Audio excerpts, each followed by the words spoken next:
Chapter 10. My soul is weary of my life. I will leave my complaint upon myself. I will speak in the bitterness of my soul. I will say unto God, do not condemn me. Show me wherefore thou contendest with me. Is it good unto thee that thou shouldest oppress, that thou shouldest despise the work of thine hands, and shine upon the counsel of the wicked? Hast thou eyes of flesh, or seest thou as man seeth? Are thy days as the days of man? Are thy years as man's days, that thou inquirest after mine iniquity, and searchest after my sin? Thou knowest that I am not wicked, and there is none that can deliver out of thine hand.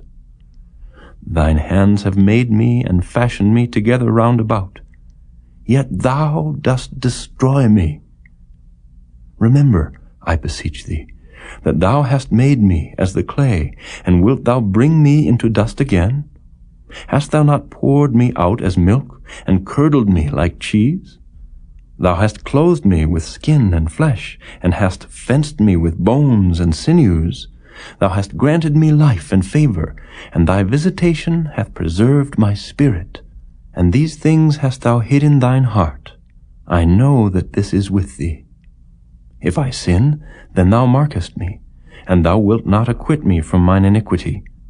If I be wicked, woe unto me.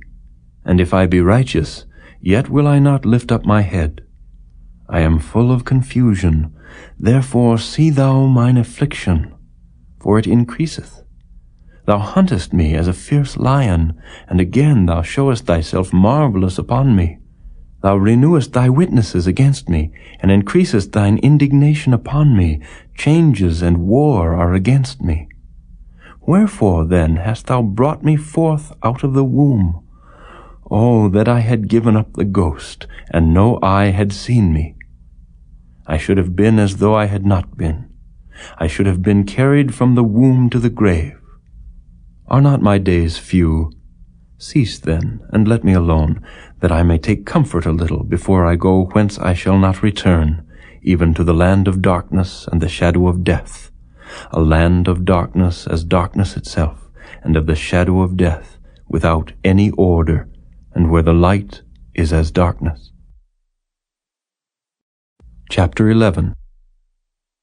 Then answered Zophar the Naamathite, and said, Should not the multitude of words be answered?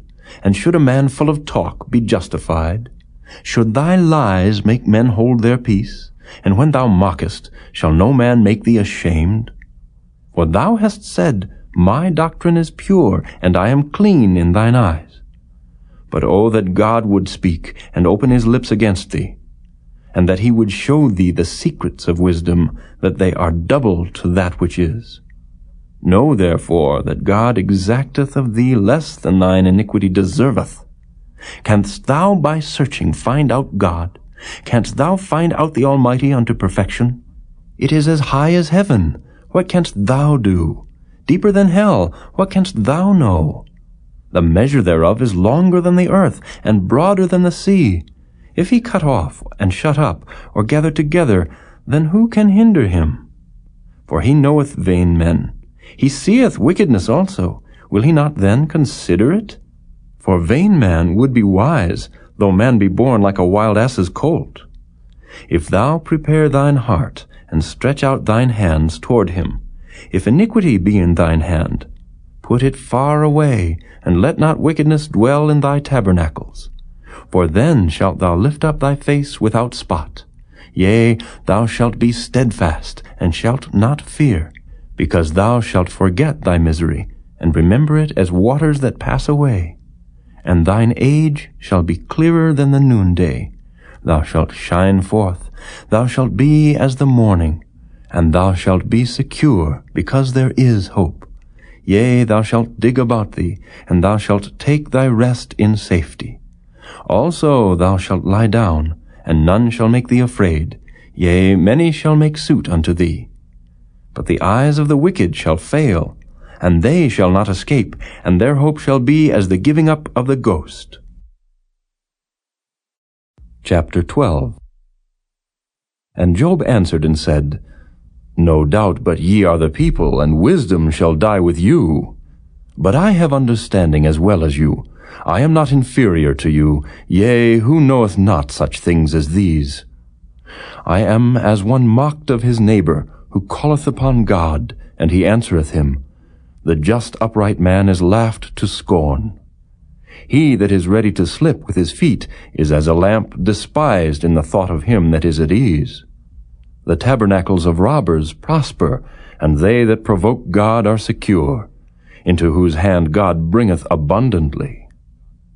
But ask now the beasts, and they shall teach thee, and the fowls of the air, and they shall tell thee.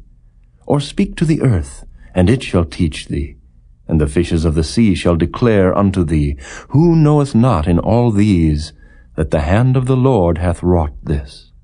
In whose hand is the soul of every living thing, and the breath of all mankind? Doth not the ear try words, and the mouth taste his meat? With the ancient is wisdom, and in length of days understanding.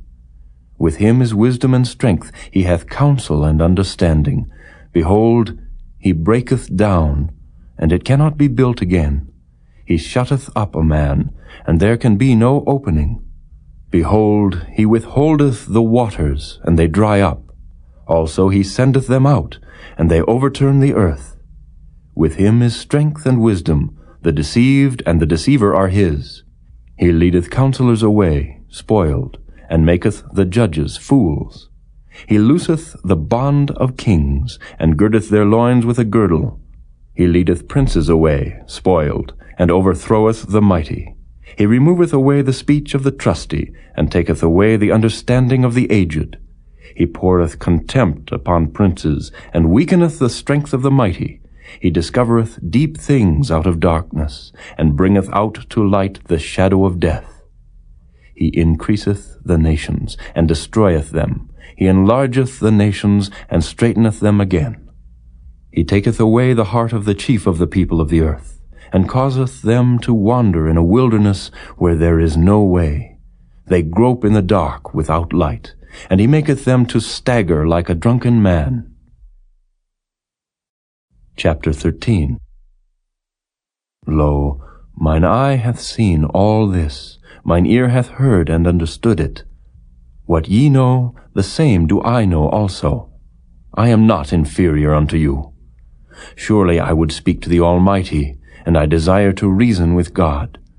But ye are forgers of lies, ye are all physicians of no value.